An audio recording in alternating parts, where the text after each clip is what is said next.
So we have NCAA women's soccer up round. We have number 14 Tennessee, number 25 LSU. That was at halftime on the SC Network. And then we had Lamar 2-1 win over Southeastern and Missouri State 2-1 over Middle Tennessee. So we have Thursday now. Well, it was the Southland semis. We had Houston Northwestern, Houston Christian at 5 Eastern, 4 Central, 4 local. So that's 5 Eastern, 4 Central local time, because all teams are from Texas and Louisiana. And then we have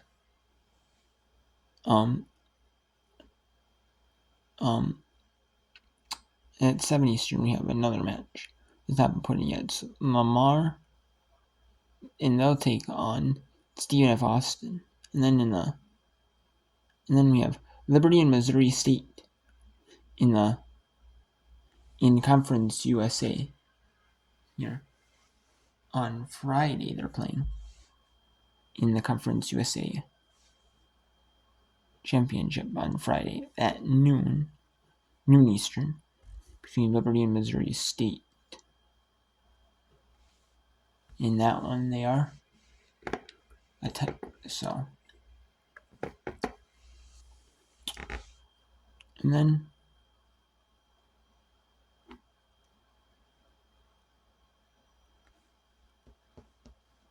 then we have some more matches getting underway.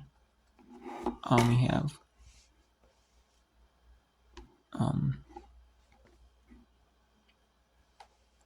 so then we have women's basketball going on. Right now we have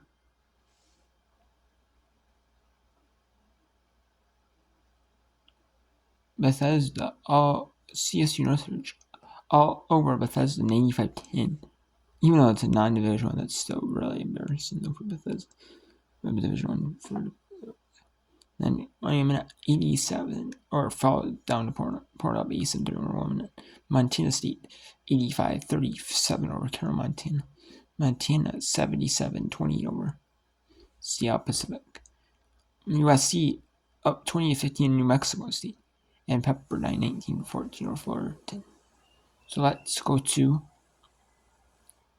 I guess let's show you some of these games, I guess. What's going on here?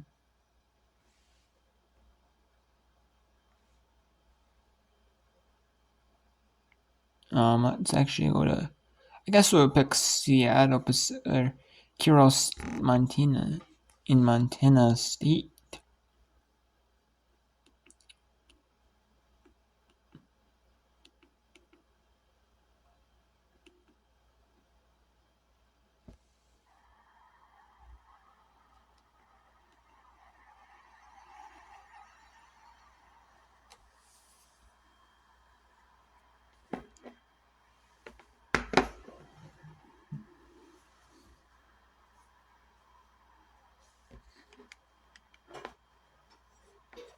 I mean, they're all pretty much in like commercial break. Every single game is in commercial break. But we'll go to one of these right now. Well, and for right now, we can talk about the women's volleyball scores. And we can talk about the field hockey also. Let's talk about field hockey first. So field hockey, there was supposed to be a match between Syracuse and Wake Forest. That was postponed due to the shelter-in-place warning. There was a local emergency due to the UPS. Due to the UPS fire, there was a plane crash at the UPS facility in Louisville, Kentucky, in the UPS sorting facility for packages. And this plane was slated to go to Hawaii. Let's drop off packages in Honolulu, Hawaii. However, there was a fire with the plane crash, stuff like that. And then there's a shelter in place for 5 miles due to smoke and all that. So they postponed the game, the semifinal, or the quarterfinal between Syracuse and Wake Forest, and that will be at 1 Eastern now on the ACC network on Wednesday. Duke and Duke and number 1 North Carolina, number 8 overall, Duke number 1 overall, North Carolina in the semi-final. That'll be at 3:30 Eastern, and that was hosted by Louisville. So it's 3:30 Eastern, and the campus there is about 2.5 miles from the UPS facility. So, and then you'll have semifinal. Either you'll have Syracuse and Wake Forest playing at 5 or 6 Eastern. You have Syracuse Wake Forest play at 6 Eastern. Or what I'm guessing will be the most likely thing will be that Syracuse and Wake Forest, the winner will end up playing Virginia. Yeah, the winner will end up playing Virginia on Thursday. I'm assuming that would be the most likely scenario, and they'll schedule it before the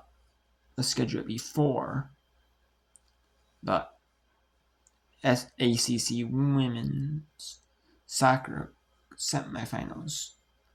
They'll schedule it before then on the AC, and they'll put on the AC network.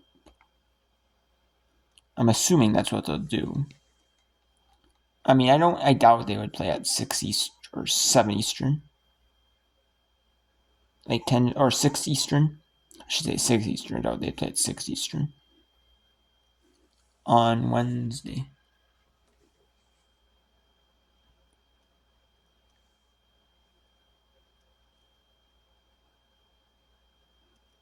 Oh.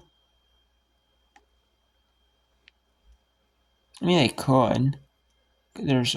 But I doubt they would. Not because of the volleyball. I just doubt they would in general schedule them 2 days in a row. Because there is an off day on that Thursday to play with, so I mean, if there was something due to rain or something like that, or something like this, they have a day to play with, though, because of that, though. So, that's what I'd assume is going on.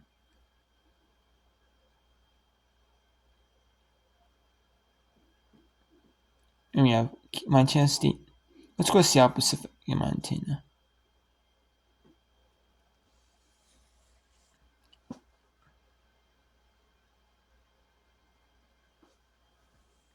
Nope. Let's go to Carroll, Montana. Let's go to Carroll, Montana State.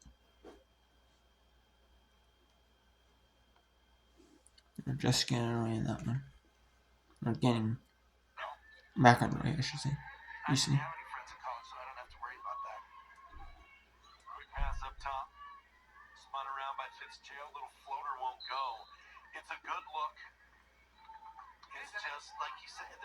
And these are all blowouts. I know they are.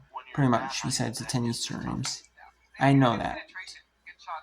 But I figured when I get a little bit of, when I just get a little bit of these games showcased and get these non-Division 1 teams, get them showcased on the Whip Run, because typically these non-Division 1 teams don't get showcased very often to people, unless you went to that Pacific school, or like these Division 2, Division 3 schools, like the junior college level schools. Junior college has the junior college tournament. And the Division 1 junior college tournament is on ESPN Plus, the NJCA, which I do whip around on, like the final site.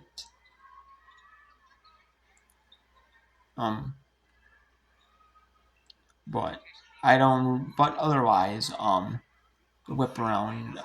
Otherwise, I really don't whip around the non-Division 1 teams, unless you're like in a Division 2, Division 3 school that's nearby you. Like, you really don't pay attention to maybe. A lot of people probably don't pay attention to Division 3 schools. Like the close one to you, same proximity, and then they become a fan of that school. It's like closest proximity to you. They don't, Like they don't even do that, No, I don't too often. mean that. So. Yeah, they played Gonzaga, top 25 team in the D1 before this on Sunday. See if I can find. They're scheduled to see. This might be going forward. It looks like this will be the toughest team they'll play for the rest of the year. So playing a Gonzaga and a Montana State, you know there will be nobody that athletic and good that we're going to see again this year. To learn from, you kind of look at that in football as well. You play in Oregon your very first game, and it's like, well, got that out of the way, but we know that we can somewhat compete, or we know what we can do and work on things, that it's going to work out better in the long run. I think that's why they schedule these preseason games, just to let everybody work out the kinks, get the jitters out, work on stuff, get everyone some minutes. You kind of find your role on the team. Get your legs under you a little bit.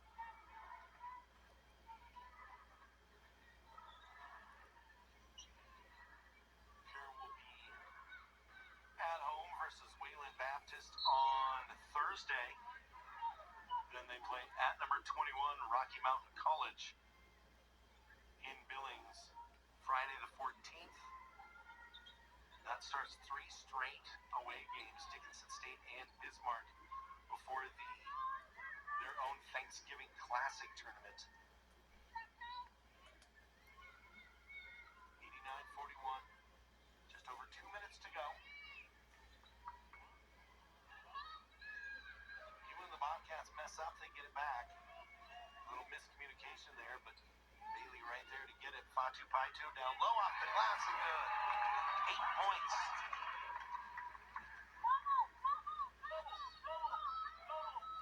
It's 91-41.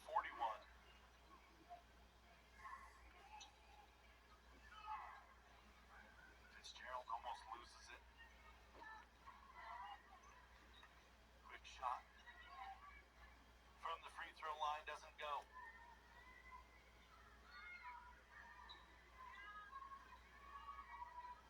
Had a package worked up, but the refs didn't play along and let us show it.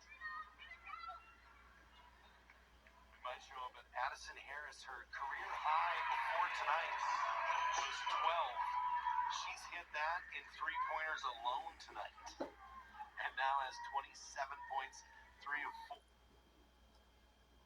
So, we'll show you some of William in Portland now. Let's get that on here. William in Portland. I know that's kind of a little bit of like, but you know what? Hey, it's whip run. I'm gonna do it. I like doing those whip runs. I like doing it regardless of who's playing who. I really do. I actually like watching these non-division ones compete. Division ones, like I really do.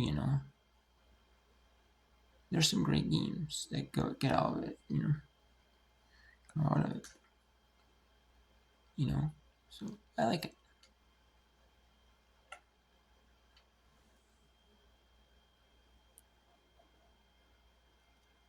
For some reason there's like a delay in loading that one. I don't know why.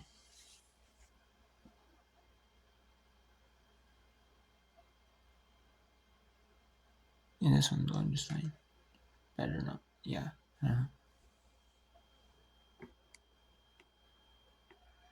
Montana hasn't hit a shot now in almost 7 minutes. All the starters have been pulled, getting into the end of the bench. Right now on the floor, it's Hutka, Lincoln, Dick, Wacker, and Ehrman. Dick with it here, stops at the elbow.